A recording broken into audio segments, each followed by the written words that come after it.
Welcome to the Introduction to Corporate Strategy lesson. In this video, we're going to look more closely at the role of corporate strategy in an organisation. I'll also take you through the main elements of corporate strategy and briefly touch on the concept of integrated strategic planning. Corporate strategy is the traditional method that businesses, charities, and other similar entities use to identify, plan and achieve their long-term goals and objectives. Corporate strategy often includes a lot of different plans and strategies. Sometimes these strategies are standalone strategies. They might be large long-term strategies that are broken down into smaller milestones. Other times there might be several interdependent elements between different strategies. Let's briefly look at a few of the most common components of a corporate strategy. Risk management, financial strategy, people and culture, and customer acquisition and sales. These are all part of an organisation's strategic plan. Now, there's a level of risk with every business decision that is made or equally not made. While there are many different risks that business face, three of the key types of risks that we often see are opportunity risk. This is choosing one option over another option. For instance, deciding to invest in a potentially valuable but expensive IT project that would improve your customer data versus not doing so. Doing nothing would save money in the short term, but you'd miss out on collecting rich data on your customers. Uncertainty risk. Uncertain, unknown, or unplanned events or actions. That could be something like a shift in the economy resulting in a major customer unexpectedly going under. And hazard risk. Dangerous materials or actions are all included in hazard risks. Even psychological hazards like bullying is a type of hazard risk. A robust risk management framework enables business leaders to clearly articulate the risk appetite of the entity, and in turn, the appropriate level of risk employees can take when making delegated decisions. A risk management strategy will include a framework for identifying and mitigating known risks. It will also provide an overview on how to manage potential and unknown risks that may arise in the future. No matter the size of the business or entity, a well thought out and validated financial strategy is important. At a minimum, a corporate financial strategy will usually include a historical review of the entity's financial position, balance sheet, income statement and cash flow statement, as well as forward projections. Let's have a look at these in a little more detail. A balance sheet provides an overview of your business's assets, liabilities and net position. Essentially, it provides an indication of its financial health at a given point in time. Next, the income statement shows the organisation's revenue and expenses for a particular period. It also provides a net financial position. A cash flow statement provides an overview of how cash is flowing in and out of the business and how the company is able to meet cash commitments such as bills. And this is often done over a month time frame.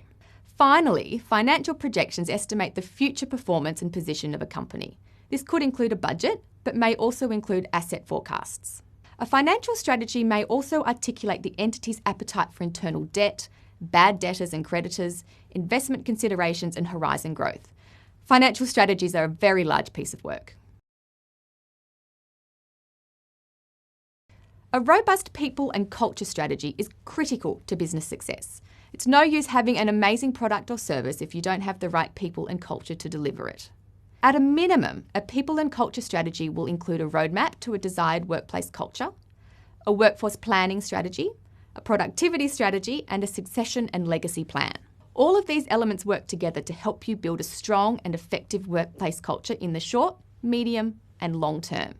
And remember, you need a great team to generate great ideas and build great products or services. So let's have a look at these in a little more detail. A workplace culture plan will usually provide an overview of where the entity's culture is relative to where you'd like it to be. For example, does the company need to move from a startup culture to a growth culture? Workforce planning is all about making sure you have the right people for the current and future workforce demand. It will provide guidance on when you need to hire certain people or let other functional categories go. Next, productivity is about improving the performance of an organisation's people, systems and motivators. For example, do you need to provide training? Is remuneration at the right level to maximise productivity? And what work systems can improve workforce productivity and efficiency? Finally, but critically, to a company's people and culture strategy is succession and legacy.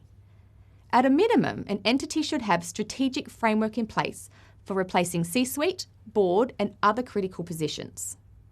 Some entities may wish to consider strategies for managing phased retirement of seasoned executives or strategies for managing founders who may wish to protect their legacy. Now let's shift our focus to the strategy that an organisation may have in place to acquire new customers, a critical component of many businesses. Customer acquisition strategies have a strong alignment to marketing and communications, but ultimately, customer acquisition is about building a sales base. Each sector, and indeed each business, will have vastly different customer acquisition and sales strategies. Some may wish to increase website traffic, others foot traffic, others a strategy of growth through brand recognition and community identity.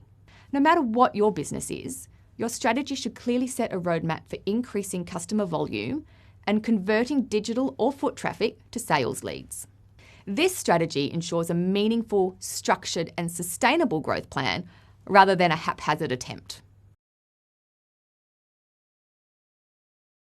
I'd like to finish off this lesson by touching on integrated strategic planning.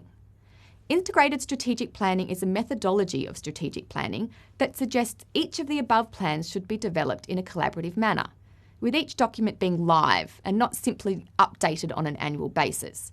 This is also known as being signed off by the executives and stuffed in the top drawer of your desk. Integrated strategic planning also recommends the planning process be outwards focused and to include stakeholders, partners and customers in the planning process. It's a great toolkit for ensuring your corporate strategy is something your customers, stakeholders and employees will work with. It promotes ownership through involvement and allows the drafters to validate assumptions early on in that strategic process. I hope this has now given you an overview of corporate strategy. You should now be able to understand the role of corporate strategy in an organisation and identify the main components that make up a corporate strategy. Hopefully, you are also starting to see that many of these elements aren't just standalone strategies or plans. They should be living, iterative processes to be really effective within an organisation. This is one of the reasons why design thinking can be a really effective tool in a business setting, because it too is an iterative and people-driven process.